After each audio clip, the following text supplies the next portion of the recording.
우리 다 같이 자리에서 일어나셔서 묵도하심으로 우리 주일 2부 예배를 하나님께 올려드리도록 하겠습니다.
보혜사 곧 아버지께서 내 이름으로 보내실 성령, 그가 너희에게 모든 것을 가르치고 내가 너희에게 말한 모든 것을 생각나게 하리라. 하나님 아버지 감사합니다. 오늘 이 시간 성령 하나님의 인도하심과 보호하심, 주께서 우리를 명하신 그 뜻을 받들어 우리가 주님 앞에 나와 예배하며 주님을 찬양하며 하나님 앞에 나아가기를 소원하오니 하나님, 우리 예배 가운데 주님 홀로 좌정하여 주시고 주님 홀로 영광받아 주시옵소서. 오늘 이 시간 우리의 마음과 우리의 생각이 다른 것을 향하여 하나님 나아가지 아니하게 하시고 오직 주님을 바라보며 주의 말씀과 뜻 안에 거하기를 소원합니다. 하나님, 그것을 우리에게 증거하시며 깨닫게 하시고 역사하시는 것이 성령의 역사요 능력임을 하나님 우리로 하여금 경험케 하시고 그 은혜와 그 사랑 안에 거하여 살게 하여 주시옵소서. 오늘 예배 가운데 하나님 함께 하시고 아직 이 자리 가운데 나오지 못한 우리의 성도들의 발걸음을 주장하여 주시며 이 가운데 나올 수 없는 이들의 마음과 상황과 환경을 주님께서 또한 아시오니 하나님 그들을 긍휼히 여겨주시며 우리가 함께 모여 주님을 예배하며 찬양할 수 있는 놀라운 은혜로 부어주시옵소서. 오늘 예배의 시종을 주님께 온전히 맡기고 의탁드리오며 거룩하신 예수 그리스도의 이름으로 기도합니다. 아멘. 예, 우리 찬송가 312장을 함께 찬양하겠습니다. 너 하나님께 이끌리어.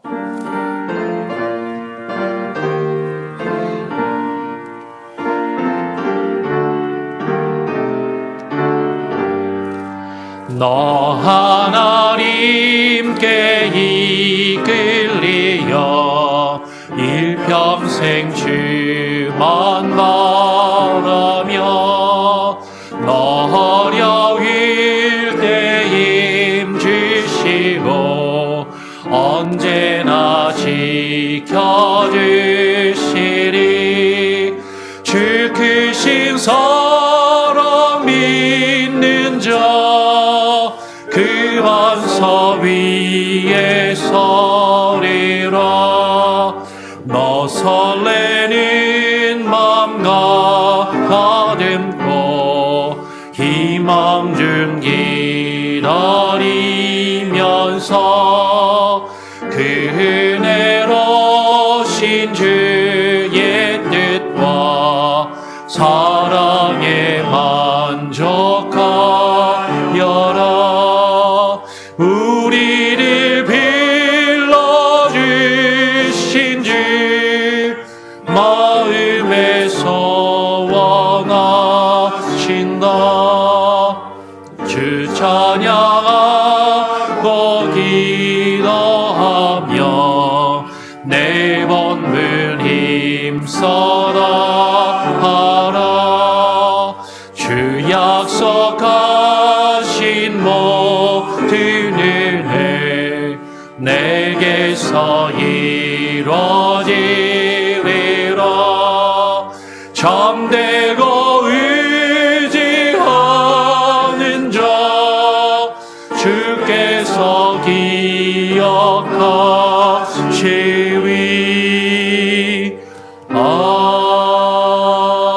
아멘.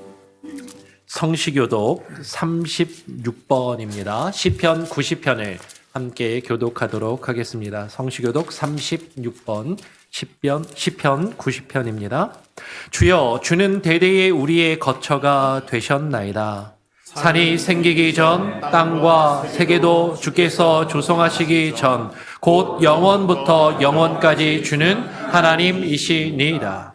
주께서 사람을 티끌로 돌아가게 하시고 말씀하시기를 너희 인생들은 돌아가라 하셨사오니 주의 목전에는 천년이 지나간 어제 같으며 밤의 한순간 같을 뿐임이니이다.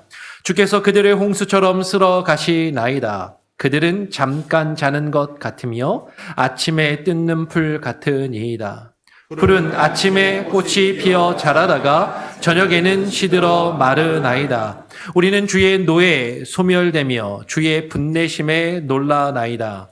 주께서 우리의 죄악을 주의 앞에 놓으시며 우리의 은밀한 죄를 주의 얼굴빛 가운데 두셨사오니 우리의 모든 날이 주의 분노 중에 지나가며 우리의 평생이 순식간에 다하였나이다. 우리의 연수가 70이요 강건하면 80이라도 그 연수의 자랑은 수고와 슬픔뿐이요 신속히 가니 우리가 날아가나이다. 누가 주의 노여움의 능력을 알며 누가 주의 진노의 두려움을 알리이까? 우리에게 우리 날 계수함을 가르치사 지혜로운 마음을 얻게 하소서. 아멘. 다 함께 사도신경으로 우리의 신앙을 하나님과 또한 사람들 앞에 함께 고백하며 선포하며 나아가겠습니다. 전능하사 천지를 만드신 하나님 아버지를 내가 믿사오며 그 외아들 우리 주 예수 그리스도를 믿사오니 이는 성령으로 잉태하사 동정녀 마리아에게 나시고 본디오 빌라도에게 고난을 받으사 십자가에 못 박혀 죽으시고 장사한 지 사흘 만에 죽은 자 가운데서 다시 살아나시며 하늘에 오르사 전능하신 하나님 우편에 앉아 계시다가 저리로서 산자와 죽은 자를 심판하러 오시리라. 성령을 믿사오며 거룩한 공예와 성도가 서로 교통하는 것과 죄를 사하여 주시는 것과 몸이 다시 사는 것과 영원히 사는 것을 믿사옵나이다. 아멘. 이 자리에 앉으셔서 찬송가 461장을 한 장 더 찬양하겠습니다. 찬송가 461장입니다. 십자가를 줄 수 있나.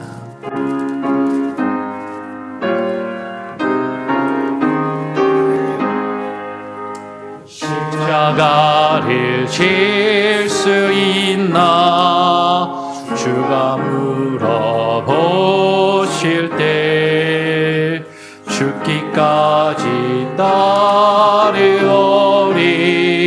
성도 대답하였다.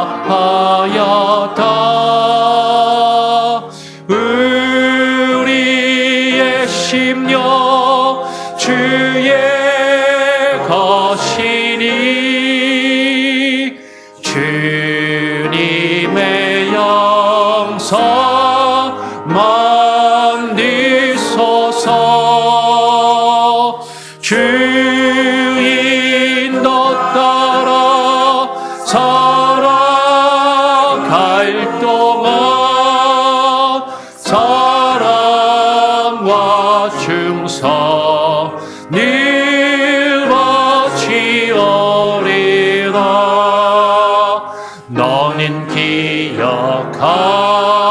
있나 구원받은 당도를 그가 회개하였을 때 낙원 허락받았다.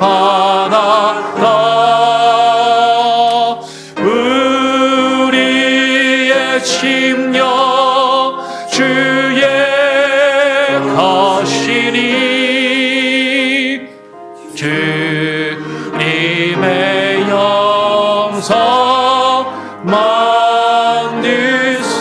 만드소서. 주인도 따라 살아갈 동안 사랑과 충성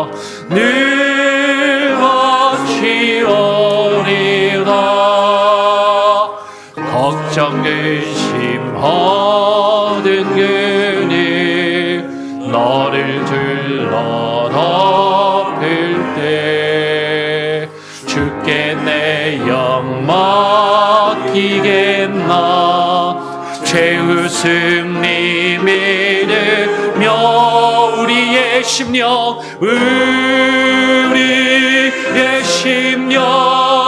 주의 것이니 주님의 영성 만드소서 주의 것 따라 살아갈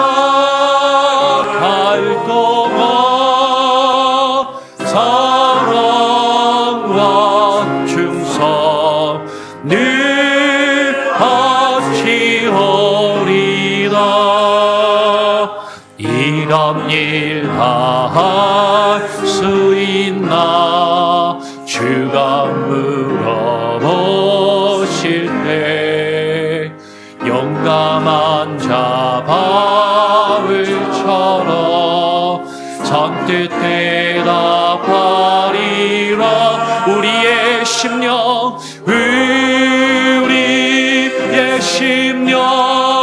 주의 것이니 주님의 영성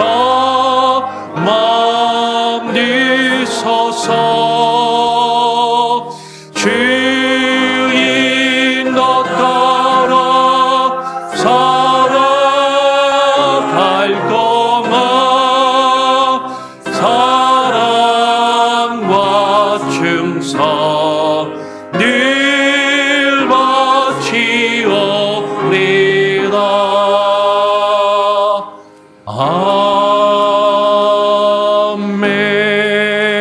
아멘. 오늘 예배를 위해서 구원탁 안수집사님께서 대표로 기도해 주시겠습니다. 다 같이 기도드리겠습니다. 모든 일을 그의 뜻의 결정대로 일하시는 이의 계획을 따라 우리가 예정을 입어 그 안에서 기업이 되었으니 이는 우리가 그리스도 안에서 전부터 바라던 그의 영광의 찬송이 되게 하려 하심이라.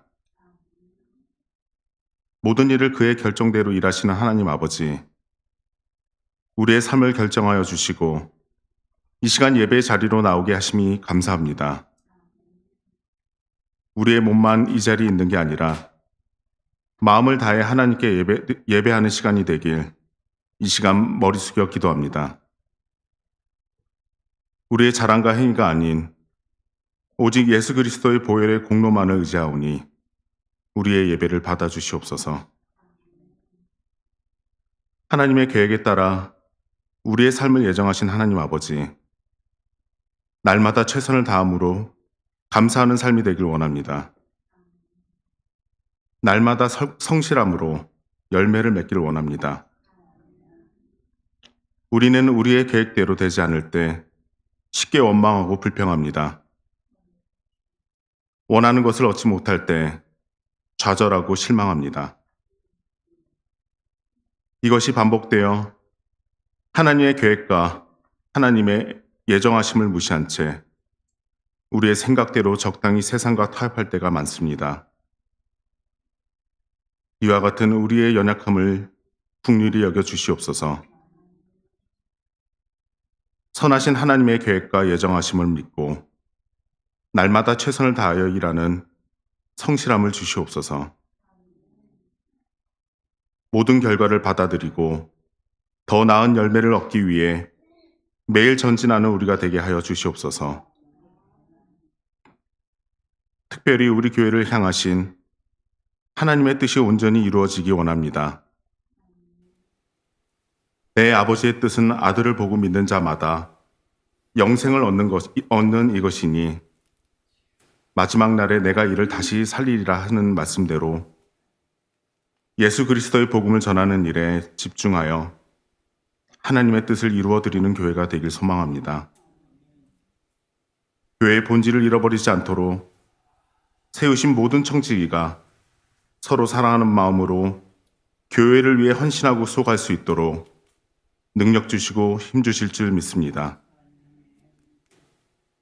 서로가 한 몸을 이루어 각자 받은 은사대로 맡겨진 사역들을 기쁨으로 감당할 수 있도록 인도하여 주시옵소서. 오늘도 말씀 준비하신 목사님에게 영육간의 강건함을 주시고 하나님 말씀을 듣는 저희가 아멘으로 화답하길 원합니다. 말씀을 듣고 성령의 열매 맺는 풍성한 은혜의 시간이 되길 소망합니다. 찬양대가 준비한 아름다운 찬양은 우리 주님 홀로 영광 받아 주시옵소서. 드리는 찬양이 하나님께는 기쁨이 되고 우리 모두에겐 은혜가 되길 기도합니다. 교육관에서 예배드리고 있는 주일학교 학생들이 있습니다. 예수님이 나의 참 소망이며 기쁨이라고 고백하는 작은 정성들을 주님 기뻐 받아 주시옵소서.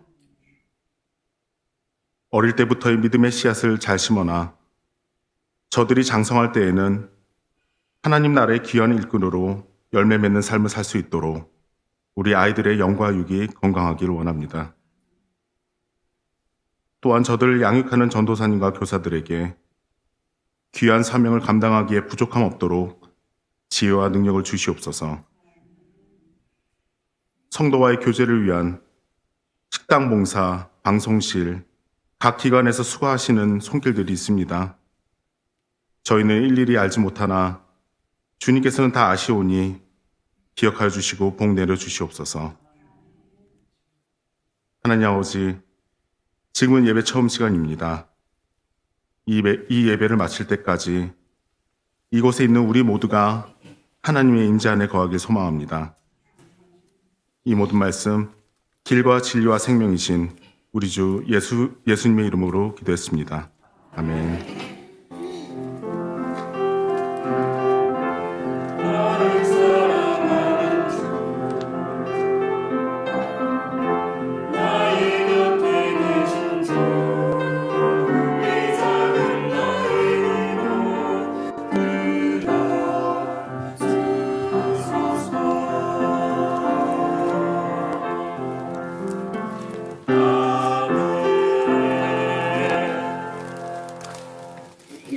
오늘 우리에게 주시는 하나님의 말씀은 요한복음 16장 1절로 원래 15절까지 읽어야 되는데요. 5절까지만 교독으로 읽겠습니다. 요한복음 16장 1절부터 5절까지 교독으로 읽겠습니다.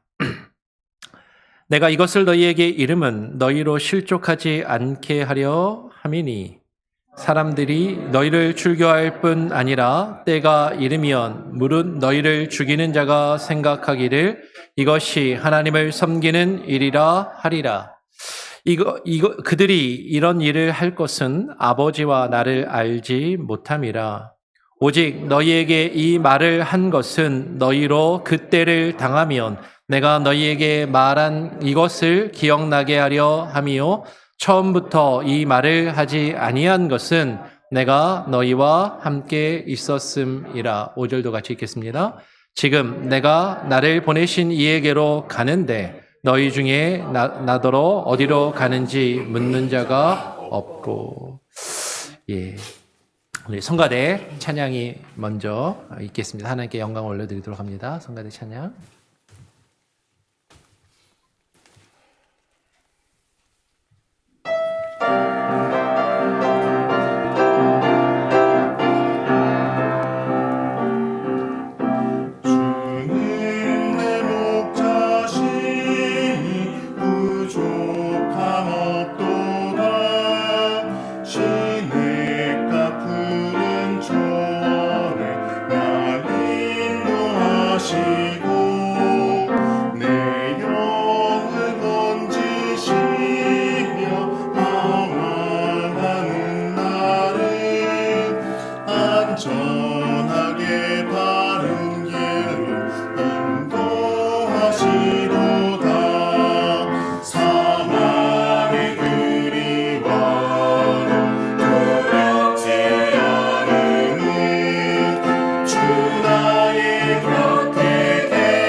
선하심과 자비가 나를 따르리니 그의 곁에 영원토록 거하리로다.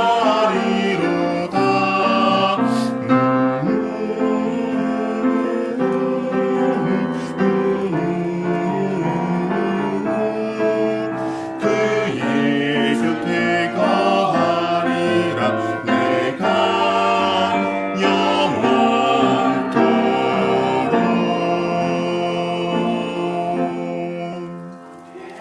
아멘. 하나님께 영광을 올려드립니다. 이게 화면이 좀 커가지고 성가대 잘 안 보시죠, 제가. 우정은 죄송한데 요거를 좀 여기 밑으로 좀 내려주십시오. 네. 거기다가 이게 나을 것 같아요.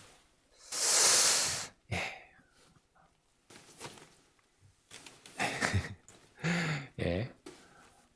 오늘 함께 나눌 말씀의 제목은 내가 이것을 너희에게 이름은이라는 제목으로 함께 말씀을 나눕니다. 우리가 계속 요한복음의 말씀을 살펴보고 있는데요. 예수님께서 이제 제자들을 떠나 작발하시면서 예수님께서 제자들에게 이제 간곡히 당부하시는 말씀이 이게 다른 복음서보다는 더 다르게 요한복음은 길게 그것이 이어지고 있어요. 그러면서 예수님께서 왜 제자들에게 이렇게 당부의 말씀을 하시는가? 지금 예수님이 제자들에게 하시는 말씀의 그 이유와 목적이 무엇인가를 오늘 같이 함께 살펴보기를 원하는 것이죠.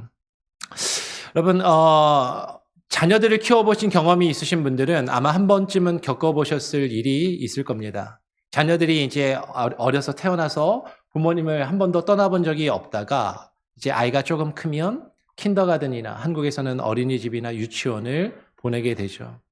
엄마를 한 번도 떠나본 적이 없는 그 아이를 엄마랑 아빠랑 부모랑 떨어져서 낯선 곳에서 선생님과 친구들과 낯선 환경에서 지내게 하는 것. 그것은 아이들에게도 상당히 쉽지 않은 일이고 부모에게도 사실 쉽지 않은 그런 경험 중에 하나예요. 그러면서 이제 그때 중요한 것이 뭐냐면 그 아이가 그 낯선 환경에 잘 적응하고 두려워하지 않도록 꼭 해줘야 되는 게 있다라고 합니다. 그게 뭐냐면 아이에게 이야기를 꼭 해줘야 되는 거죠. 엄마가 꼭 다시 데리러 올 거야. 몇 시간 있다가 몇 시에 꼭 올 거니까 걱정하지 말고 엄마가 꼭 오니까 여기 선생님 말씀 듣고 친구들이랑 잘 놀고 그렇게 꼭 있어라고 이야기를 해줘야 하는 것이죠. 만약에 그 이야기를 해주지 않으면 아이는 불안해하는 것이죠. 낯선 곳에서, 낯선 환경에서, 낯선 사람들과 있으면서 엄마가 오지 않을까? 혹시 내가 버림받은 것은 아닐까? 그 명확한 개념은 없어도 그런 것으로 아이는 사실 두려워하더라라는 것이에요. 근데 엄마가 꼭 올 거야 라는 말을 해주면 이제 몇 시간 있다가 엄마가 꼭 올 거야 라고 아이에게 알려주면 아이는 그 낯선 환경에서 조금 두렵고 걱정이 되지만 엄마가 온다고 했으니까 그 말을 기억하고 그 환경에서 또 적응하고 그리고 그 환경을 또 이렇게 이겨낼 수 있게 되는 것이죠. 그러면 예수님께서도 지금 제자들에게 이 말씀을 왜 하고 계시는가? 제자들을 떠나가실 때, 예수님이 제자들을 떠나가실 때 제자들은 예수님이 떠나가신다는 말에 지금 당혹해하고 걱정해하고 불안해하고 있는데 그들에게 내가 너희를 떠나가지만 꼭 다시 올 것이다. 그리고 너희에게 이런 일들이 있을 것이지만 두려워하지 말라라고 이야기를 하시는 것이죠. 그럼 우리가 예수님을 믿고 이 세상을 살아가면서 신앙생활을 할 때 우리에게 좋은 일만 있고 기쁜 일만 있는 것인가? 사실 우리는 경험적으로 잘 알잖아요. 그렇지 않다라는 것이에요. 우리가 예수님을 믿고 신앙생활을 해도 우리가 어려운 일을 당하고 힘든 일이 우리에게 있습니다. 심지어는 우리가 이 세상을 살아가면서 이 세상에 나 홀로 남겨진 것 같고 나만 있는 것 같고 너무 외롭고 두렵고 불안해하게 될 때가 많이 있더라라는 것이죠. 그때 주님께서 우리에게 해주신 그 말씀을 기억한다면 우리는 그 말씀을 듣고 우리는 그것을 이겨낼 수가 있는 것이에요. 근데 이 세상에 많은 사람들은 이 세상을 살아가면서 내 앞에 어떤 일이 펼쳐질지 모르고 내 앞에 어떤 일이 일어날지 몰라서 두려워하면서 어떻게든 내가 앞으로 일어날 일을 안다면 이 일을 조금이라도 이겨내고 이것을 극복할 수 있을 텐데 내가 좀 더 좋은 결정을 하고 좋은 일들을 할 수 있을 텐데 라고 생각하면서 안 믿는 사람들은 누구를 찾아가요? 점집에 찾아가고 무당을 찾아서 구술하고 여러 가지 일들을 행하는 것을 보게 됩니다. 심지어는 하나님을 믿는다고 하는 사람들도요, 용하다고 하는 권사님 찾아가서 예언 기도 받고 이러는 사람들이 있어요. 그런데 정말로 주님께서 우리에게 알려주신 이 말씀을 우리가 기억한다면, 그리고 주님께서 알려주신 이 말씀을 통해서 우리 앞에 어떠한 일이 펼쳐질지를 우리가 분명히 알고 그것에 대한 확신이 있다면 우리는 지금 우리가 겪고 있는 이 세상에서 겪고 있는 우리의 두려움과 불안함, 우리의 외로움과 우리의 괴로움들 그것들을 이겨낼 수 있는 힘을 얻을 수가 있다라는 것이죠. 오늘 예수님께서 제자들을 떠나가시면서 제자들에게 떠나가시기 전에 당부하시는 말씀, 그 당부하시는 말씀의 이유에 대해서 이렇게 말씀하는 거예요. 1절 말씀을 우리 같이 한번 읽어보죠. 1절 말씀 같이 한번 읽어보겠습니다. 시작. 내가 이것을 너희에게 이름은 너희로 실족하지 않게 하려 함이니. 예수님께서 제자들을 떠나가시면서 제자들에게 이것을 말씀하시는 이유가 있다라는 것이죠. 왜 이런 당부의 말씀을 하시는가? 이것은 너희로 실족하지 않게 하려 합니다. 여러분 실족한다라는 게 뭐죠? 발을 헛디뎌서 넘어지지 않게 하시기 위함이다라는 것이에요.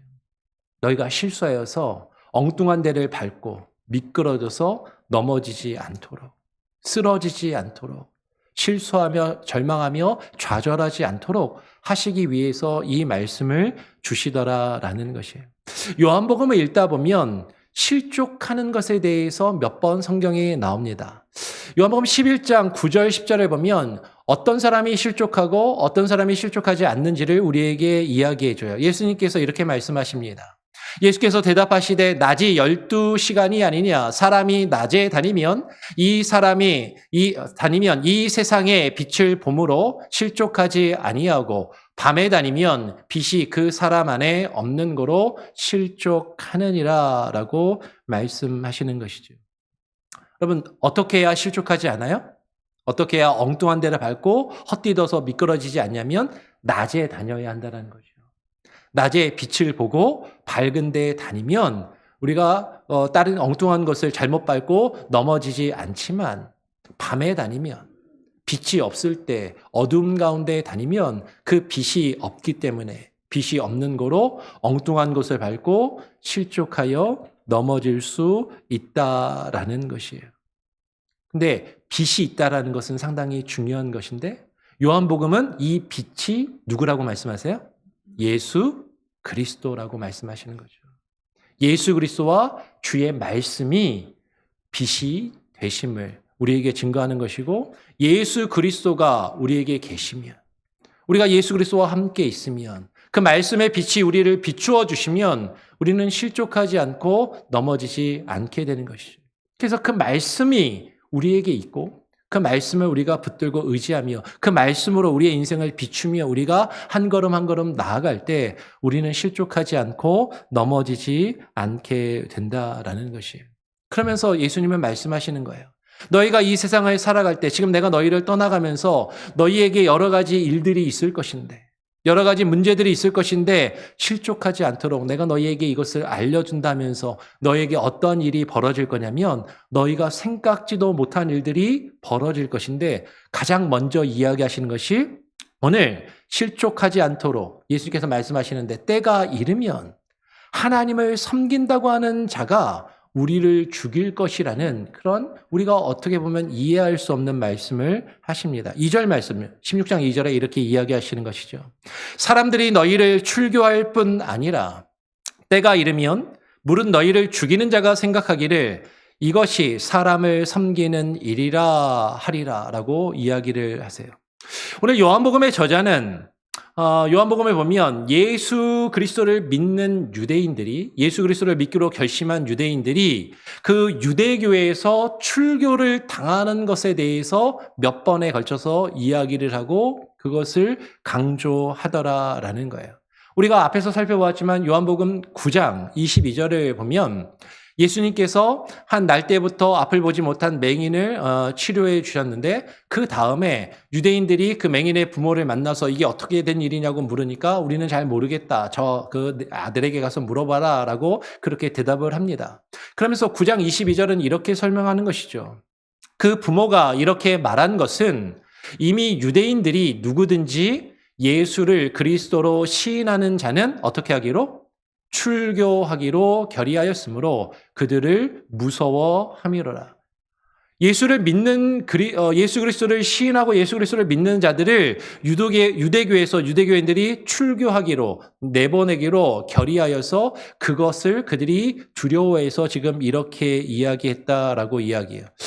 9장 22절에만 이렇게 이야기하는 게 아니라 12장 42절에도 이런 표현이 있습니다. 그러나 관리 중에도 그를 믿는 자가 많대. 그를 믿는 자, 그가 누구예요? 예수 그리스도를 믿는 자가 많은데 바리새인들 때문에 드러나게 말하지 못하니 이는 출교를 당할까 두려워함이라라고 이야기를 하는 것이에요. 예수님을 믿는 사람이 많은데 내가 예수님을 믿는다라고 그것을 드러내놓고 사람들에게 말하지를 못한다라고 이야기합니다. 왜 그러냐면 출교를 당할까 봐 두려워해서라고 이야기를 하는 것이죠. 여러분, 사람이 가장 두려워하는 게 무엇이라고 생각하십니까? 여러분, 사람이 무엇을 가장 두려워하나요? 이렇게 질문하면 많은 사람들이 죽는 거예요. 죽음을 두려워합니다라고 이야기를 해요. 그렇죠? 그런데 이상한 일이 있습니다.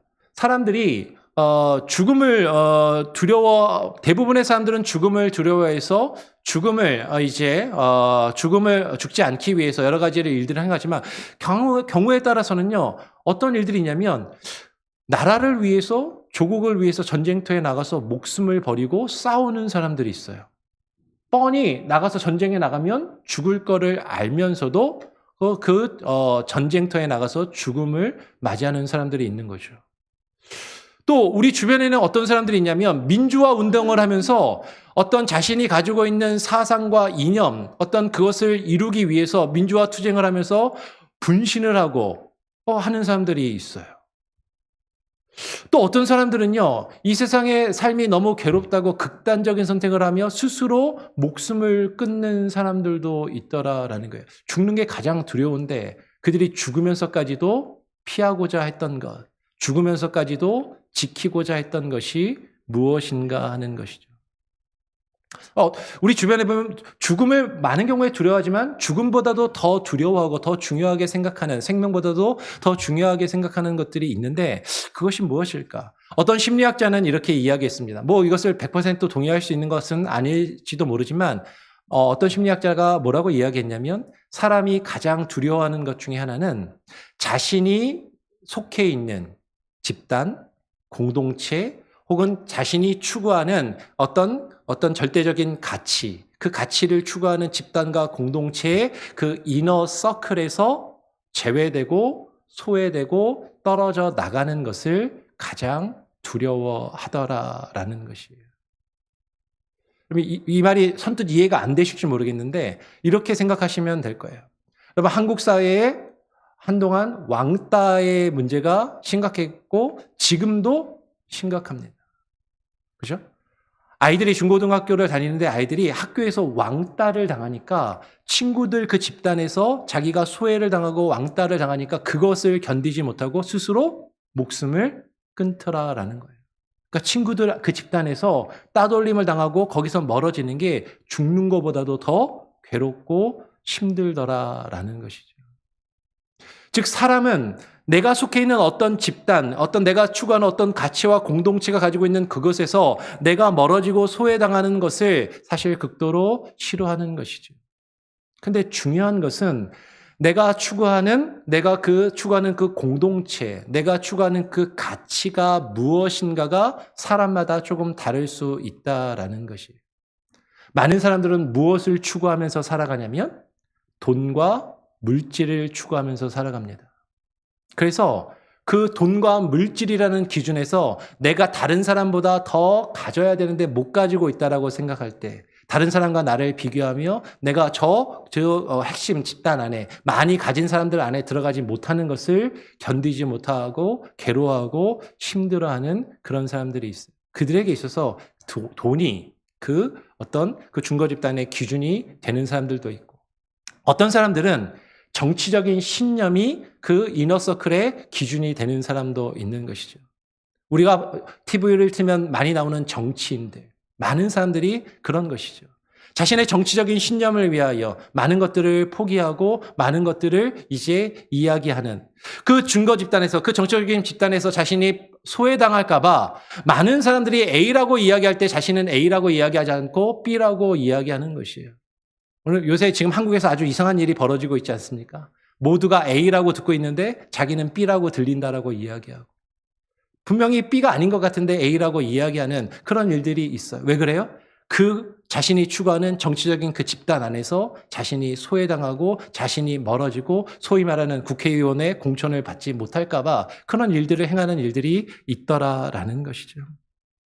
여러분, 우리가 어떠한 그 공동체 안에서 무엇을 추구하면서 살아가느냐에 따라서 때로는요, 국가를 위해서, 국가라는 공동체 가치와 그 신념을 가지고 있는 사람은 국가를 위해서 목숨을 버릴 수도 있는 것처럼, 누군가는 돈을 추구하며 돈을 위해서 자신의 인생과 자존심과 모든 것을 버리며 살아가는 것처럼, 우리의 그 가치관이 어디에 있느냐에 따라서 우리는 전혀 다른 삶을 살아가게 되는 것이죠. 근데 하나님을 믿는 사람들은 나의 이너서클이 돈이나 물질이나 명예나 이 세상의 권력이 아니라, 믿는 사람들의 이너서클은 뭐예요? 우리가 예수 그리스도 안에 있는 것. 그 예수 그리스도 안에 있는 그 믿음을 지키며 살아가기 위해서, 그 믿음을 위해서 순교하고 목숨을 저버리는 사람들도 있더라라는 것이에요. 다시 본론으로 돌아와서, 지금 유대교인들 중에서 유대교인들에게 있어서는요, 여러분, 유대교는 단순한 종교가 아니라 유대교는 민족이고 국가고 공동체고 문화고 삶이고 그들의 종교이고 그들의 모든 것이었어요. 근데 예수님을 믿는다라는 그 이유 때문에 그 공동체에서 자신이 쫓겨남을 당하는 것, 이것은 엄청나게 큰 두려움이었고, 그것 때문에 예수님을 믿는다라는 것을 사람들은 쉽게 이야기하지 못하고 그것들을 사람들 앞에서 주저하더라라는 것이죠. 내가 예수를 믿는다라고 이야기하면 저 사람들이 나를 쫓아낼까 봐, 내가 저 사람들 가운데서 버림을 당할까 봐, 내가 이들 가운데서 가지고 있는, 내가 지키고 있고 누리고 있는 이것들을 잃어버릴까 봐 사실 예수 그리스도를 향한 그 믿음을 이야기하지 못하며 두려워하고 있는 그런 모습을 우리는 발견하게 되는 것이죠. 그리고 예수 그리스도를 믿는 그 믿음 때문에 그러한 일들을 겪게 될 것이다라고 지금 예수님은 말씀하고 계시는 것이에요. 여러분, 예수님을 믿는 그 믿음 때문에 초대 교회에는 유대인들은 그 유대교에서 출교를 당하였습니다. 근데 오늘날도 우리는 그런 일들을 겪을 수 있다는 것이죠.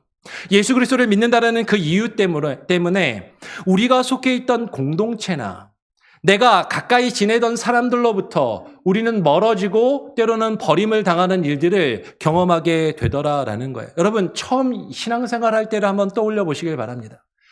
어머니 뱃속에서부터 태어나서 모태신앙으로 교회에서 어렸을 때부터 자라난 사람들은 그런 경험이 적을 수도 있지만, 근데 나중에 예수님을 믿은 사람들은 분명히 이런 경험들을 하게 돼요. 물론 모태신앙으로 자란 사람들도 이런 경험들을 할 수 있는 것이죠. 내가 예수 그리스도를 온전히 믿고 그 믿음으로 살아가는 길로 결심한 이후부터 이 세상의 친구들과 멀어지게 돼요. 그렇죠? 왜냐하면 그 친구들이 추구하는 가치와 내가 믿음을 지키며 믿음으로 추구하는 그 삶의 가치가 달라지기 때문인 것이죠. 근데 나와 함께 있던 그 10대들이 친구들로부터 따돌림을 당하면 죽기보다도 싫어해서 목숨을 끊는 것처럼 그 동거 집단 안에 거하기를 원하는 것이 사람인데, 내가 지금까지 어울리며 함께 하던 그 친구들과 멀어지는 일, 그 일을 경험하게 되더라라는 것이죠. 무엇 때문에? 예수 그리스도를 믿는 그 믿음 때문에. 심지어는 직장 생활을 하면서 직장 동료나 상사로부터 내가 나의 믿음을 지키기 위해서 여러 가지로 어려움을 당하고 핍박을 당하고 괴로움을 당하는 그런 일들도 실제로 우리가 믿음을 지키며 신앙생활을 온전히 하려고 하다 보면 직장 생활에서 사회생활에서 우리는 그런 일들을 어렵지 않게 경험하게 되더라라는 것이. 그런데 더 나아가서는 여러분 심지어는 우리가 태어날 때부터 가깝게 늘 지냈던 우리의 가족으로부터도 내가 믿지 아니하는 가족에서 태어나서 내가 믿음을 가지고 그 믿음을 고백하며 그 믿음 안에서 살아가기를 결심하며 그 가족들과 함께할 때 믿지 않는 가족들과 멀어지고 때로는 가족들로부터 버림을 당하는 그런 경험도 많은 경우에 하게 되더라라는 것이죠. 그 믿음, 예수님께서는 지금 그런 일들이 너희가 나를 믿기 때문에 앞으로 겪게 될 것이다라는 것을 미리 말씀해 주시며 그 상황 가운데 실족당하지 않도록 그 믿음을 잃어버리며 믿음에서 떨어져 나가지 않도록 그것을 알려주시기 위해서 지금 이 말씀을 하고 계신다라는 거예요. 그런데 오늘 다시 2절 말씀을 다시 한번 보시기 바랍니다. 가능하면 뒤로 돌아가서 한번 보여주시면 좋아요. 2절에 보면 지금 다시 주님께서 뭐라고 말씀하시냐면 때가 이르면 무릇 너희를 죽이는 자가 생각하기를 이것이 하나님을 섬기는 일이다라고 그렇게 이야기를 하더라라는 것이죠. 여러분 심지어는 우리가 참된 믿음을 가지고 참된 믿음을 지키며 그 믿음 안에서 살아가려고 할 때 그 참된 믿음 때문에 하나님을 믿는다라고 생각하며 하나님을 믿는다라고 하는 사람들 사이에서도 우리는 이런 어려움을 당할 수 있다는 거예요. 여러분 출교를 당한다라는 거 유대인들은요 하나님을 자신들이 믿는다라고 생각했던 사람들이에요. 그들은 자신들이 하나님의 백성이라고 생각했던 사람들이라는 것이죠. 근데 그들로부터 지금 출교를 당할 뿐만 아니라 너희를 죽이기도 할 것이다라고 말씀하고 있는 것이죠. 여러분 우리가 참된 믿음 때문에 그 참된 믿음을 지키기 위해서 교회 안에서 핍박을 당하고 어려움을 당할 수도 있다라는 것. 그럼 우리는 이것을 지금 생각해야 되고 예수님께서 그것을 우리에게 지금 말씀하고 계시더라라는 것이에요. 지금 10월 달이 되었습니다. 10월 첫째 주인데 10월 마지막 날 10월 31일이 무슨 날인지 아십니까? 10월 31일? 할로윈데이. 예, 그렇게 보통 이제 얘기를 하시겠죠. 할로윈데이. 근데 10월 31일은 할로윈데이지만 그 할로윈데이에 우리 기독교에 아주 역사적인 순간이 있었죠. 무엇이냐면 종교 개혁이 일어난 날이 바로 그날입니다. 10월 31일은 종교 개혁일이에요. 여러분 종교 개혁자들이 종교 개혁을 일으킬 때 당시의 중세교회, 여러분 그 당시에는 뭐 천주교회, 개신교회 나눠져 있지가 않았어요. 그냥 서구의 유럽 사회에는 그냥 로마 캐톨릭 중세 교회만 있었던 것이죠. 그런데 그 중세 교회 종교 개혁자들이 종교 개혁을 일으킬 때 그들이 우리는 이 천주교회에서 떨어져 나가서 새로운 종파를 하나 만들어야 되겠다라고 종교 개혁을 일으킨 것이 아니었다라는 것이죠. 마틴 루터가 그 반박문을 성당의 그 문 입구에 걸어 놓을 때 마틴 루터는요, 신부로서, 사제로서 교회가 이래서는 안 된다. 교회가 새로워져야 되고 변화되어야 된다는 것을 주장하며 교회 안에서 그 참된 믿음과 신앙을 지키려고 그 일을 시작하였고 그것에 동조하는 사람들이 계속해서 함께 참여하게 된 것이 종교개혁이었던 것이죠. 그런데 결과적으로는 그냥 현상적으로 보면 로마 캐톨릭 교회가 중세교회가 종교개혁을 하는 그들을 인정하지 않고 그들을 거부하며 어떻게 했어요? 출교한 거예요. 우리는 그 개신교 입장에서는 우리가 참된 믿음을 지키기 위해서 그 믿음을 지킨 것이지만 현상적으로는 역사적으로는 그냥 사람들이 볼 때는 개신교가 구교로부터 개신교가 출교를 당해서 어쩔 수 없이 새로운 종교를 만들게 된 것이죠. 개신교가 그렇게 시작하게 되었다라는 것입니다. 그러면 교회 역사 가운데 이런 일들이 실제로 있었고 지금도 있더라라는 것이에요. 그러면 오늘날 교회에서도요.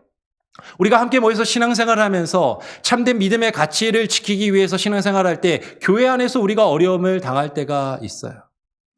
오늘 제가 예전엔가 한번 본 그런 통계 자료가 있습니다. 정확하게 지금 기억이 나진 않는데 다시 찾으려고 하니까 잘 안 찾아지더라고요. 목회자들을 대상으로 설문조사를 했는데 목회자가 그 목회 경험을 하면서 교회에서 쫓겨나거나 교회에서 본인이 원하지 아니하였는데 어쩔 수 없이 교회를 떠나야 되는 상황을 경험한 그런 경험이 있는 목회자가 70 몇 %가 넘더라고요. 거의 3분의 2 정도 되는 목회자가 그런 일들을 경험했다라고 그래요. 근데 실제로 목회자가 그런 일들을 경험할 때 많은 경우에는 목회자가 비리를 저지르거나 어떤 문제가 있어서 교회에 무리를 일으켜서 교회에서 쫓겨나거나 교회를 떠나야만 되는 일들이 있는 경우도 많이 있습니다. 그렇다면 그건 마땅한 것인데, 그런데 어떤 경우에는 목회자가 하나님의 말씀을 온전히 증거하고 가르치고 선포하려고 하는데 성도들이 그것을 받아들이지 못할 때, 이런 것이죠. 목사가 설교하는데 설교하는 게 목사님 그렇게 설교하면 성도들이 듣기 싫어합니다. 그렇게 재미없이 딱딱하게 설교하면 싫어해요. 그렇게 설교해가지고 누가 새로운 사람이 오겠습니까? 어떻게 전도가 되고 부흥이 되겠습니까? 그래서 목회자와 갈등이 일어나는 것이죠. 그리고 교회가 부흥이 되기 위해서는, 교회가 성장하기 위해서는 저 목사가 저렇게 교회를 지키고 있어서는 교회가 안 되겠구나. 저 목사를 내보내는 게 우리 교회를 위한 일일 거다라고 생각하고 목사를 내보내는 교회들이 실제로 있더라라는 거죠.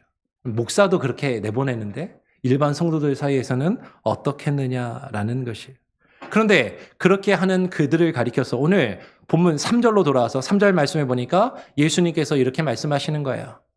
그들이 뭐라고 이야기하냐면 그들이 너희를 죽이는 자가 생각하는 것이 이것이 하나님을 섬기는 일이다라고 그들이 그렇게 이야기하더라라는 것이죠. 하나님을 섬기기 위해서 이 일을 한다.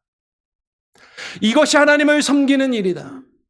이렇게 해야 교회가 되고 이렇게 해야 교회가 성장할 것이 아니야. 이렇게 해야 새로운 사람들이 전도돼서 올 것이 아니냐라고 그렇게 이야기하면서 참된 믿음의 가치를 저버리는 자들이 있더라라는 것이죠. 참된 믿음의 가치를, 하나님의 말씀을 지키기 원하는 사람들이 교회 안에서 어려움을 당하게 되는 그런 일들이 있더라라는 것이에요. 근데 그런 그들을 향해서 오늘 3절에 예수님이 이렇게 말씀하시는 것이죠. 그들이 하나님에 대한 참된, 예수 그리스도에 대한 참된 믿음을 지키는 자들을 핍박하고 심지어는 죽이기도 하면서 이것이 하나님을 섬기는 일이라고 말하는 그들을 향해서 그들이 이런 일을 하는 것은 아버지와 나를 알지 못함이다라고 말씀하시는 것이죠. 그들이 하나님을 위해서 그런 일을 한다라고 이야기를 하는데, 근데 그것은 그들이 아버지 하나님과 예수 그리스도와 그 뜻을 온전히 알지 못하고 잘못된 믿음을 가지고 행하는 것이다라고 말씀하시는 것이에요. 분명히 자신들은 내가 속해 있는 교회를 위해서 그 일을 한다라고, 교회를 섬기기 위해서 그 일을 한다라고 그렇게 이야기하며 그런 일들을 벌이는 사람들이 있지만, 그러나 그들은 하나님과 하나님의 뜻을 온전히 알지 못하고 잘못된 믿음을 가지고 그런 일들을 하게 된다라는 거죠. 근데 우리가 신앙생활을 할 때 이러한 일들을 겪게 되더라라는 거예요. 우리 교회는 좋은 교회라서 그런 일을 아마 겪으신 분들이 없을 거라고 생각하지만 실제로 교회에서 신앙생활하면서 이런 문제로 교회에서 참된 신앙이 무엇인지, 그 신앙을 어떻게 지켜야 할지, 그 신앙을 지키기 위해서 교회 안에서 갈등하며 힘들어하는 사람들이 얼마나 많은지 아십니까? 제가 그런 일들을 제가 많이 겪어봐서 그런지 그런 일들이 실제로 많이 있더라라는 거예요. 근데 그런 일들이 하나님을 믿는 자들에게 일어날 것을 예수님이 지금 말씀하시면서 이 말씀을 하시는 이유가 그런 일들이 우리에게 이루어질 때, 그런 일들을 당할 때 이 말씀을 기억나게 하시기 위함이다라고 말씀하시더라라는 거죠. 16장 4절 말씀 같이 한번 한 목소리로 함께 읽어보겠습니다. 시작. 오직 너희에게 이 말을 한 것은 너희로 그때를 당하면 내가 너희에게 말한 이것을 기억나게 하려 함이요 처음부터 이 말을 하지 아니한 것은 내가 너희와 함께 있었음이라. 여러분, 예수님께서 이 말씀을 하시는 이유는요, 우리가 이런 일들을 겪게 될 때 주님의 말씀을 기억하고 실족하지 않고 그것을 이겨낼 수 있도록 이 말씀을 주시는 것이에요. 그런데 주님이 처음부터 이 말씀을 하시지는 않았다라고 이야기를 합니다. 왜 그럴까? 세상의 빛으로 오신, 세상의 빛이신 그 예수님께서 우리와 함께 하시면, 그 빛이신 예수님께서 우리와 함께 하시면 우리는 결코 실족하지 않기 때문인 것이죠. 그렇기 때문에 말씀하시지 않았다라고 말씀하세요. 근데 여러분 이 말씀을 잘 생각하셔야 됩니다. 세상의 빛이신 예수님께서 우리와 함께 하시면 결코 실족하지 않는다라는 것은 우리가 이 세상을 살아가면서 어떤 어려움도 겪게 되지 않을 것이다라고 말씀하신 것이 아니다라는 거죠.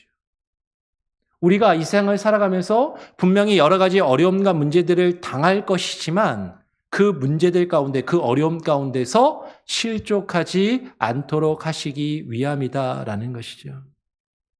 예수님께서 우리와 함께 하시면 우리가 실족하지 않을 것이기 때문에 주님이 함께 계실 때, 우리가 주님 안에 거할 때 그것을 말씀하시지 않았다라고 말씀하세요. 아니, 그러면 주님 계속 제자들과 같이 계시면 되잖아요. 제자들을 떠나가시지 않으면 될 텐데 왜 제자들을 떠나가시면서 굳이 제자들에게 지금 이 말씀을 전에는 미리 말씀하시지 않았는데 이제 지금 그 말씀을 하고 계시는가 하는 것이죠. 지금 예수님께서 이 말씀을 하시는데 제자들은요, 지금 예수님께서 떠나시면서 이전에 하시지 않았던 말씀을 하고 계시는데 주님의 그 말씀에 제자들은 관심이 없습니다.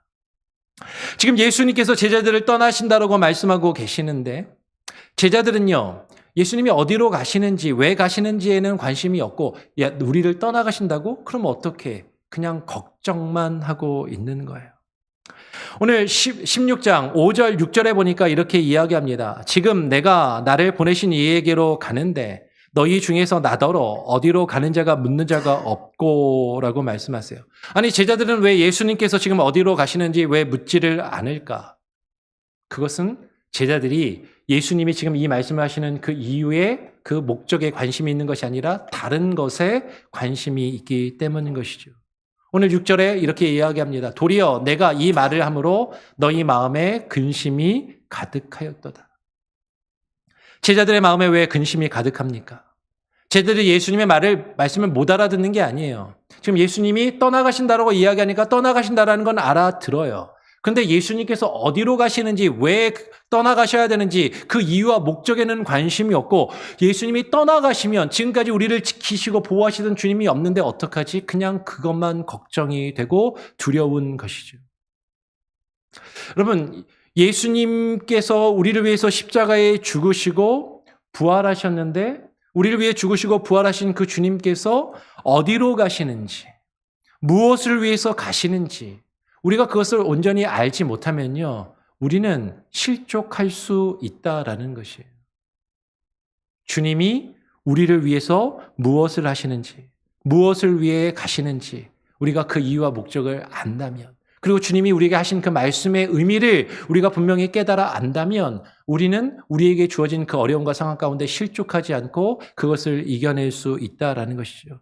두려워하고 있는 제자들에게 오늘 7절에 예수님은 이렇게 말씀하십니다. 그러나 근심하는 제자들에게 주님께서 떠나가는 것이 그들에게 유익이다라고 말씀하시는 것이에요. 제가 한번 읽어보죠. 7절. 그러하나 내가 너희에게 실상을 말하노니 내가 떠나가는 것이 너희에게 유익이라. 아니, 왜 그것이 유익입니까? 떠나가지 않으면 더 좋은 것 아닙니까? 그냥 계속 우리랑 같이 계시면 좋은 거잖아요. 그렇게 생각할 수 있어요. 그런데 예수님이 이렇게 말씀하시는 거죠. 내가 떠나가지 않으면, 예수님이 떠나가지 않으면 더 좋을 것이라고 생각하는데, 그럴 것 같은데, 내가 떠나가지 않으면 보혜사가 너희에게로 오시지 아니할 것이요. 가면 당장은 힘들고 어렵게 느껴지고 좋지 않은 것처럼 좋지 않을 것 같지만 내가 그를 너희에게로 보내시고 성령이 우리에게 오실 것이다라고 말씀하시는 것이죠. 여러분, 처음에 아이를 유치원에, 킨더가든에 보내는 그 이야기를 드렸습니다. 아니, 부모랑 떨어지지 않고 아이를 그냥 내 품에서만 그냥 거의 키우면 그게 더 좋은 것 아닌가요? 아니요. 그 아이가 자라고 사회성을 가지고 많은 것을 배우기 위해서는 부모를 떠나서 그 학교를 다니고 잘할 수 있도록 아이가 성장하고 아이가 더 잘하고 더 아이가 많은 것들을 얻을 수 있도록 그것이 부모와 떨어져서 학교를 다니는 것이 더 유익하다라는 것이죠. 우리 성도들님들 중에 자녀들을 이제 고등학교를 졸업하고 대학교에 입학시켜서 기숙사에 보내고 부모와 떨어져서 이제 생활하시는 분들이 있어요. 아니, 그냥 부모 품에서 계속 데리고 있으면 그게 더 좋은 것인가요? 부모를 떠나서 아이가 대학교에 가서 더 많은 것을 배우고 더 성숙해지고 잘할 수 있게 되는 것이 더 좋은 것처럼. 장성한 자녀가 부모를 떠나서 또 결혼을 하고 또 가정을 이루는 것이 그 아이에게, 그 자녀에게 필요한 것처럼. 주님께서 우리가 주님과 늘 그냥 어린아이처럼 같이 있는 것만이 좋은 것이 아니라 그 성령을 통해서 우리가 주님의 뜻을 깨달아 알고 우리가 자라며 성숙하길 그것을 원하시고 그것이 우리에게 유익이라고 말씀하시더라라는 것이죠.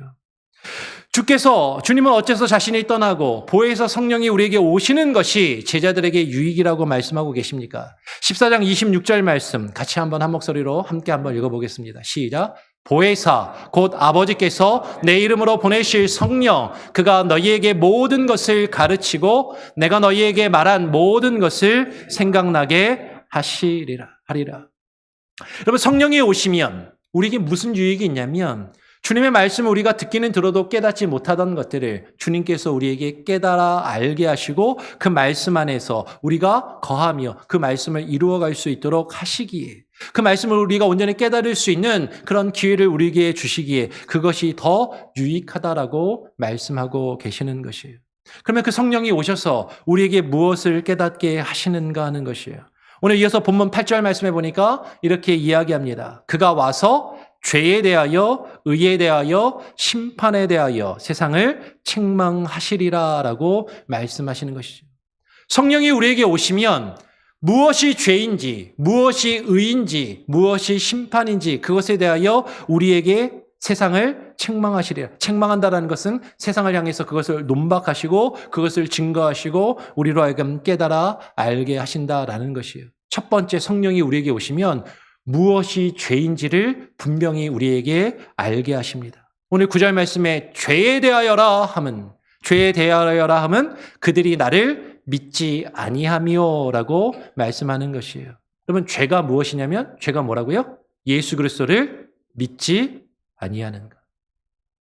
여러분, 우리는 세상의 사람들은요, 윤리적으로 도덕적으로 나쁜 일을 저지르면 그것을 죄라고 생각하고 이 세상의 법을 어겨서 흉악한 잘못을 저지르면 그것을 죄라고 생각하지만 오늘 성령이 우리에게 임하시면 성령은 우리에게 예수 그리스도를 믿지 않는 것이 죄라는 것을 우리로 하여금 깨달아 알게 하신다라는 것이에요. 성령이 우리에게 임하시기 전에는 예수 그리스도를 안 믿을 수도 있는 거지 그게 무슨 죄야라고 생각할지 모르지만 예수 그리스도를 믿지 않는 그것이 죄임을 우리에게 깨닫게 하시고 성령이 우리에게 임하시면 우리가 죄로 여기지 않던 그것이 죄임을 깨달아 알게 하시고 그 죄의 문제로 우리가 심각하게 고민하며 주님 앞에 나아갈 수 있도록 우리를 이끄시는 것이죠. 여러분, 예수 그리스도를 믿지 않는 것이 죄인데 그럼 예수 그리스도를 믿지 않는 게 무엇입니까? 예수 그리스도를 믿는 것은 무엇인가 하는 것이에요. 여러분, 믿음은 제가 여러 번 말씀을 드리지만 믿음은 단순히 지식적으로 알고 동의하는 것이 아닙니다. 믿음은 내가 지식적으로 알고 깨달은 것을 내가 그냥 내 자기 신념, 그냥 내 안에서 내적인 자기 신념과 자기 확신을 가지는 것이 성경이 우리에게 증거하고 있는 참된 믿음의 모습이 아니에요. 믿음은 예수 그리스도가 나의 주인 되심을, 왕 되심을 깨닫고 인정하며 그분의 주권을 인정하며 그리고 그분께 나의 삶을 맡기는 것이죠. 그분께 나의 삶을 의지하고 맡기는 것. 그리고 그분이 나의 주인 되시고 왕 되심을 깨닫고 인정한다면 그분의 말씀을 듣고 그 말씀에 순종하는 것이 믿음이다라는 것이. 그렇지 않으면 그것이 죄라는 것이에요. 그전에는 깨닫지 못하던 그 죄를 우리로 하여금 깨달아 알게 하시는 것이죠. 이 죄에 대하여서 관계돼서 시편 50편 20절로 23절의 말씀을 제가 한번 읽어보겠습니다. 앉아서 너의 형제를 공박하며 내 어머니의 아들을 비방하는도다. 내가 이 일을 행하여도 내가 잠잠하였더니 내가 나를 너와 같은 줄로 생각하였도다. 그러나 내가 너를 책망하여 너의 죄를 너의 눈앞에 낱낱이 드러내리라 하시는도다. 그러면 시편 50편의 말씀을 보니까 하나님께서 허락하신 그 형제들을, 하나님께서 주신 너의 어머니의 아들들을, 너의 형제와 자매들을 공박하고 논박하고 그들을 비난하고 그들을 정죄하는 그런 잘못을 저지르는 것이죠. 근데 그런 일을 행하여도 하나님께서 그냥 잠잠히 계시는, 내가 이런 잘못을 했는데도 하나님께서 나를 벌하시지 않고 내가 지금 그냥 이렇게 살아가니까 마치 하나님이 우리와 같으신 줄로 생각하고 이것이 아무런 죄가 되지 않는다라고 생각하면서 그런 죄를 계속해서 짓고 범할 때가 있어요. 그런데 하나님께서는 우리를 책망하여 너의 죄를 너의 눈앞에 낱낱이 드러내시겠다라고 말씀하시는 것이죠. 성령이 우리에게 임하시면 우리가 죄로 여기지 않던 그것, 예수 그리스도를 믿는 믿음 안에서 행하지 않는 모든 것이 죄임을, 이 세상의 기준으로 윤리적으로 도덕적으로 나쁜 짓을 하고, 그리고 우리가 이 세상의 법을 어겨서 잘못을 한 것이 아니라 이 세상의 도덕적으로는 잘못한 것이 아니고 이 세상의 법으로는 죄가 아니라 할지라도 우리가 믿음 안에서, 주의 믿음 안에서 행하지 않은 모든 것이 죄라는 것을 우리로 하여금 낱낱이 깨달아 알게 하시겠다라는 거예요. 이어서 시편 50편 22절 23절도 이거 읽어보겠습니다. 하나님을 잊어버린 너희여 이제 이를 생각하라. 그렇지 아니하면 내가 너희를 찢으리니 건질 자가 없으리라. 감사로 제사를 드리는 자가 나를 영화롭게 하나니 그 행위를 옳게 하는 자에게 내가 하나님의 구원을 보이리라 라고 말씀하시는 것이죠. 여러분, 우리가 주님 앞에 그 죄를 지을 때, 주님 앞에 그 죄를 지으면 하나님께서 말씀하시는 거예요. 내가 너희를 찢으리니. 지금 이렇게 표현하고 있어요. 그냥 조금 노골적으로 표현하면 내가 너희를 찢어 죽이겠다라고 말씀하시는 거예요. 너희를 건질 자가 없으리라. 그러나 그 행위를 옳게 하는 자에게 내가 하나님의 구원을 보이리라. 그 행위를 옳게 하는 자에게. 그러면 여기서 그 행위를 옳게 한다는 것은 단순히 윤리적으로 착한 일을 하고 이 세상의 법을 어기지 않는 일을 한다라는 것이 아니라 믿음 안에서 하나님의 뜻을 행하며 그 말씀을 듣고 행하는 그 모습을 가지고 있어야 한다라는 것이죠. 그 행위를 옳게 하는 자에게 내가 하나님의 구원을 보이리라. 그럼 무엇이 죄입니까? 무엇이 죄예요? 예수 그리스도를 믿지 않는다라는 것이 무엇을 말합니까? 그것은 예수 그리스도의 말씀을 듣지 않고 그 말씀에 순종하지 않는 것이 죄라는 것이죠. 오늘 성령이 그것을 우리로 하여금 깨닫게 하신다라는 거예요. 성령이 우리에게 임하시면 그 죄가 무엇인지를 우리에게 증거하시며 깨닫게 하시는 것이죠. 그리고 두 번째로 10절에 보니까 의에 대하여 우리에게 성령이 증거하십니다. 의에 대하여라 함은 내가 아버지께로 가니 너희가 나를 다시 보지 못함이요라고 말씀하세요. 의에 대하여라 함은 내가 아버지께로 가니 너희가 다시 나를 보지 못함이요. 그러면 이게 무슨 말일까? 죄에 대하여라 함은 예수 그리스도를 믿지 않는 것이 죄다라고 하는 건 그래도 조금 어느 정도 다가오는데, 의에 대해서 성령이 증거해 주시는데 의에 대하여라 함은 내가 아버지께로 가는데 너희가 나를 다시 보지 못한다라는 것이 이게 의다? 이게 무슨 의미인가? 한 번에 딱 와닿지가 않습니다. 근데 이것을 이렇게 한번 생각해 볼 수 있는 것이죠. 하나님께서 우리에게 주시는 그 의, 하나님의 공의는 무엇을 통해서 이루어졌냐면 예수 그리스도를 통해서 이루어졌어요. 하나님의 공의는 죄인이 하나님의 심판을 받는 것입니다. 우리가 심판을 받고 죽어야 되는데 내가 죽어야 할 나의 죄를 대신해서 예수님이 나를 위해서 십자가에 못 박혀 죽으셨어요. 그 하나님의 정의와 하나님의 공의를 이루신 것이죠. 근데 그 공의가, 그 이루신 의가 우리에게 전가되며 주어지기 위해서 예수님은 십자가에 죽으시고 그것으로 끝나서는 아니 되고 어떻게 하셔야 됐어요? 부활하셔야 됐고, 부활하신 주님은 다시 하늘로 오르셔서 하나님 보좌 우편에 앉아 계셔야 되고, 그리고 그 보좌 우편에 앉으신 그분이 다시 이 땅에 재림의 주로 오심으로 우리를 향한 그 하나님의 의가 완성되고 주어지는 것이죠. 우리가 대유리 문답을 통해서 새벽에 최근에 그 내용들을 쭉 같이 살펴보았어요.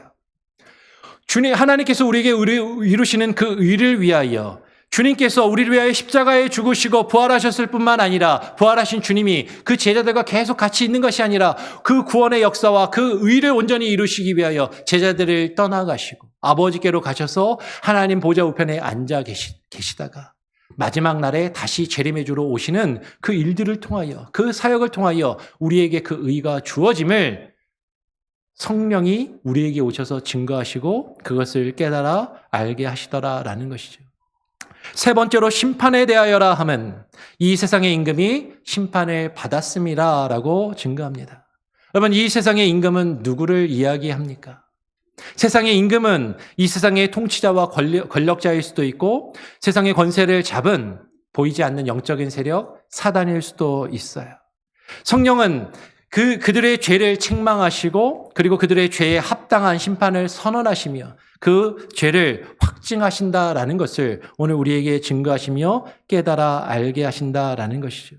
예수님께서 우리의 믿음이 감당할 수 있을 만큼 이 모든 것을 우리에게 깨달아 알게 하시더라라고 지금 증거하시는 것이에요. 오늘 본문 12절 말씀을 보니까 이렇게 증거합니다. 내가 아직도 너희에게 이를 것이 많으나 지금은 너희가 감당하지 못하리라. 그러면 예수님께서 제자들이 감당할 수 없기 때문에 제자들에게 그러면 감당하지 못할 것은 말씀하시지 않았는가? 아니요, 그렇지 않아요. 예수님 계속해서 말씀하셨어요. 십자가에 달리시기 전에도 말씀하셨고 부활하신 이후에도 말씀하셨는데 제자들이 그것을 지금 깨달아 알지 못하는 것이죠. 지금 예수님께서 이 말씀을 하시는 것은 주의 말씀을 듣고 깨달을 때가 있다라는 것입니다. 주님께서는 우리가 감당할 수 있을 만큼 그 말씀을 깨닫게 하시고 그 말씀에 반응하게 하시는 것이죠.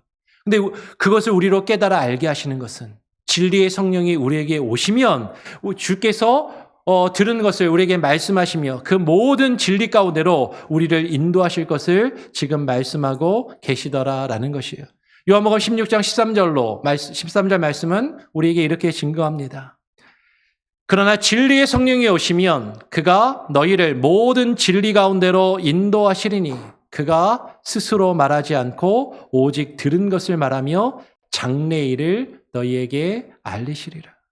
진리의 성령이 오시면 그가 우리를 모든 진리 가운데로 인도하시며 장래의 일을 알리시겠다라고 말씀하세요. 장래에 일어날 일.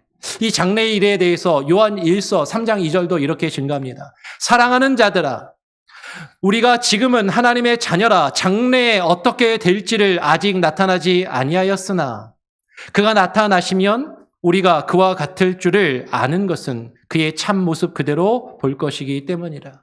그러면 장래에 우리가 어떻게 될 것을 우리가 아직 그것이 나타나지 않았어요.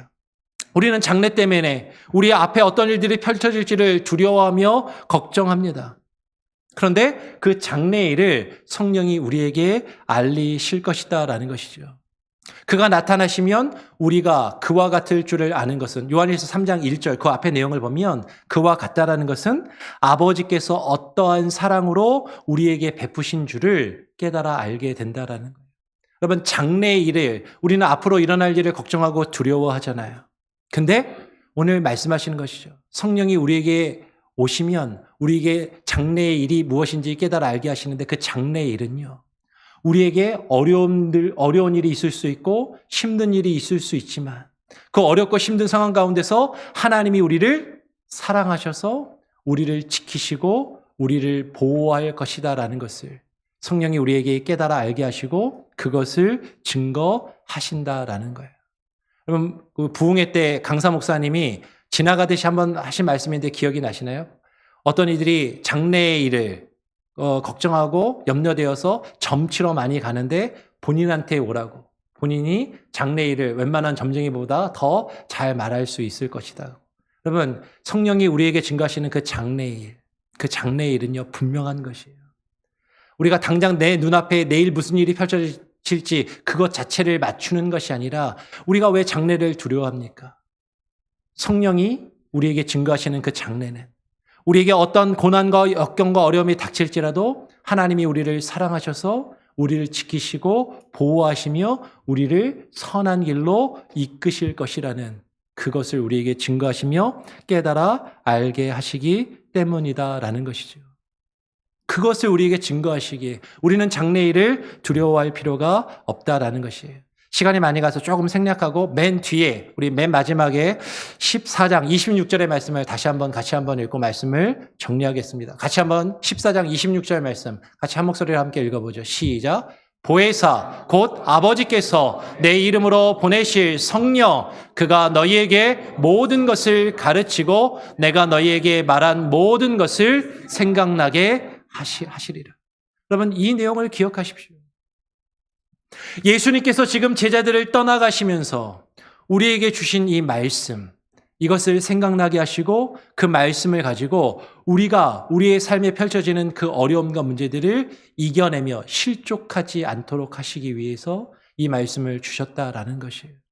여러분, 우리가 예수 그리스도를 믿을 때 우리에게 어떤 어려움도 괴로움도 전혀 일어나지 않고 우리는 좋은 일만 일어나는 것이 아니라 우리가 비록 어려움을 당할지라도 비록 괴로움을 당할지라도 수많은 환난과 핍박을 당할지라도 주님이 우리에게 그것을 미리 말씀하셨고 우리의 장래는 그 어려움 가운데서도 하나님이 우리를 끝까지 사랑하셔서 우리를 지키시고 보호하시며 우리의 삶을 잘 되게 하실 것이라는 그 믿음과 그 확신, 그것을 깨닫게 하시는 그 능력이 성령이 우리에게 오실 때 성령이 우리에게 그 말씀을 깨닫게 하시고 기억나게 하시고 그 말씀 안에 살게 하시는 것임을 여러분 기억하시고 그 말씀을 의지하여 살아가실 수 있는 저와 여러분이 되시기를 간절히 소원하고 축원합니다. 아멘. 기도하겠습니다. 하나님 아버지 감사합니다.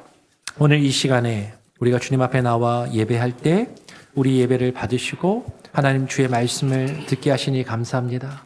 성령 하나님, 주께서 우리에게 주신 이 말씀의 내용과 의미를 우리의 믿음의 분량에 따라 깨달아 알게 하시고 이 말씀을 의지하여 우리가 어떤 환난과 역경 가운데 처할지라도 하나님 그것을 이겨내며 실족하지 아니하도록 우리의 믿음을 지키며 주의 사랑 안에 거할 수 있도록 우리 안에 역사하여 주시옵소서.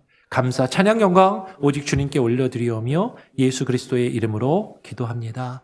아멘. 예, 우리 같이 찬송가 383장을 찬양하면서 우리 준비하신 예물을 하나님께 올려드리도록 하겠습니다. 함께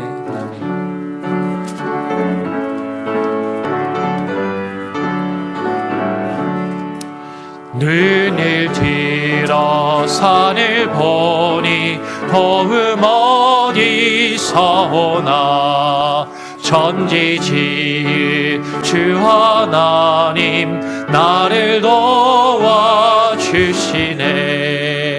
나의 머리 실족치 않게 주가 깨어 지키며 택한 백성 항상 지켜 길이 보호하시네. 도우시는 하나님이 내게 그늘 되시니 낮의 해와 밤의 달이 너를 삼지 않겠네. 내게 화를 주지 않고 오늘 보호하시며 너의 줄이 지금부터 영영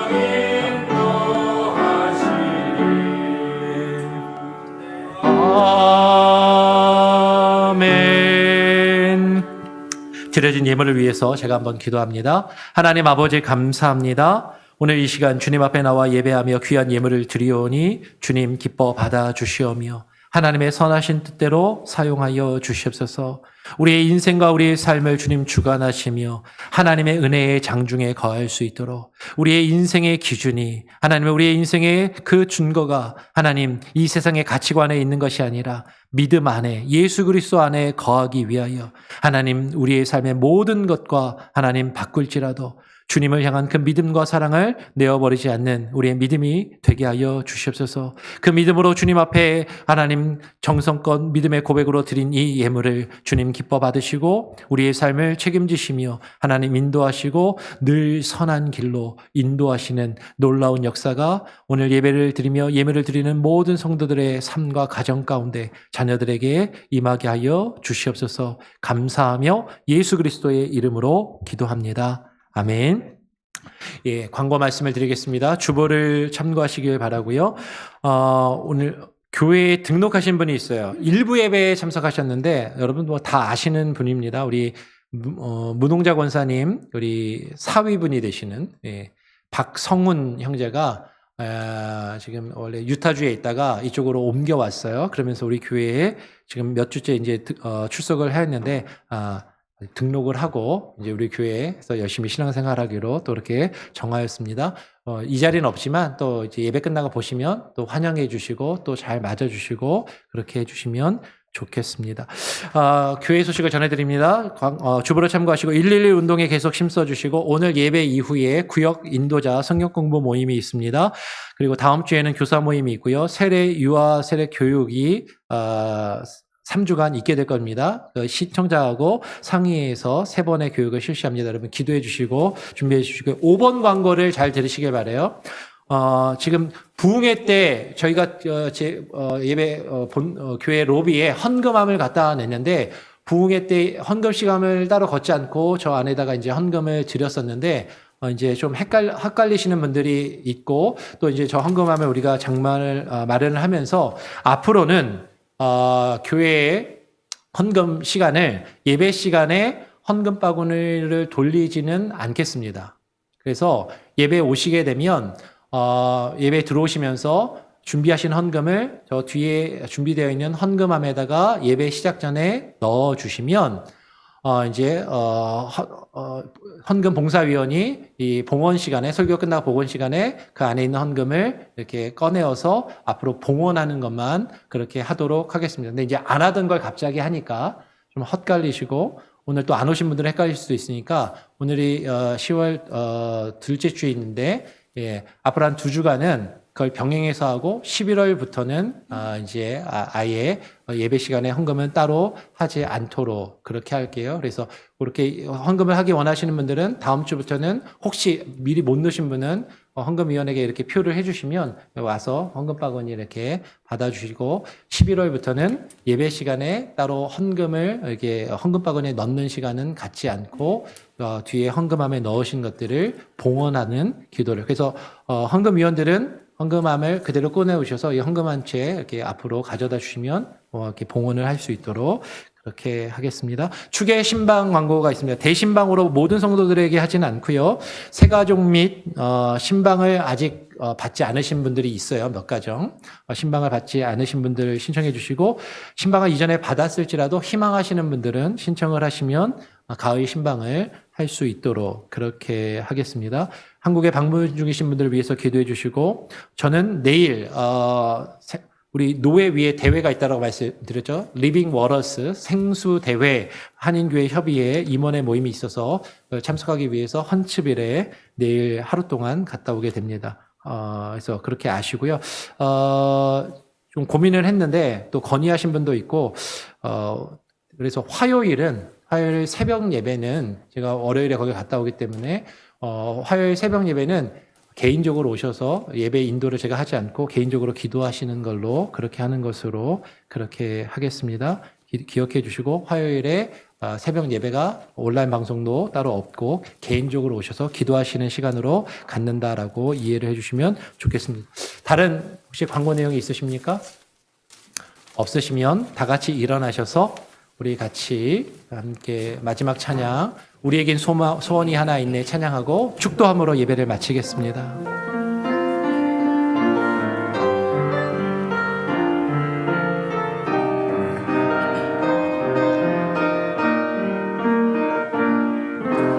우리에겐 소원이 하나 있네 주님 다시 오실 그날까지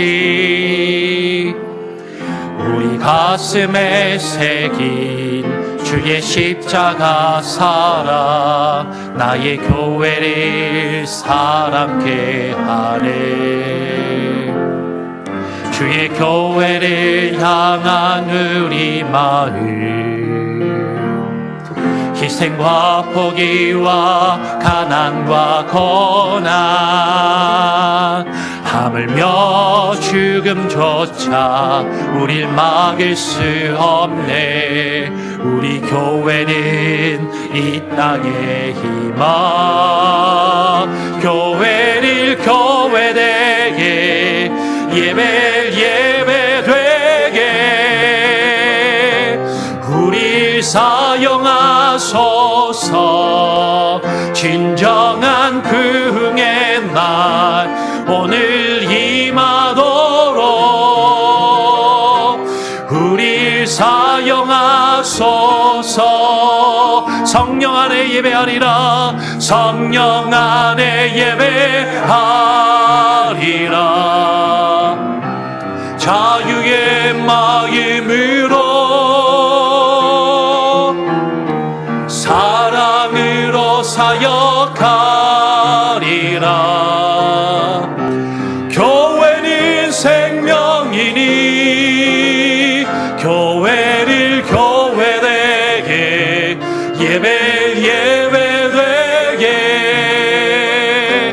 우릴 사용하소서. 진정한 부흥의 날 오늘 임하도록 우릴 사용하소서.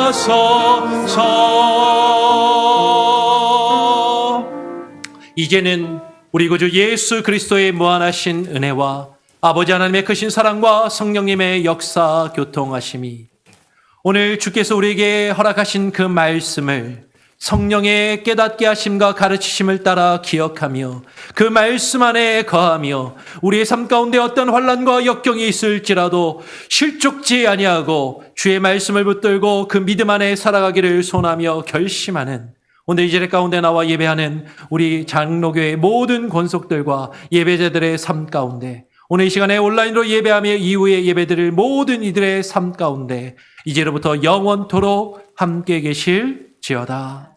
아멘.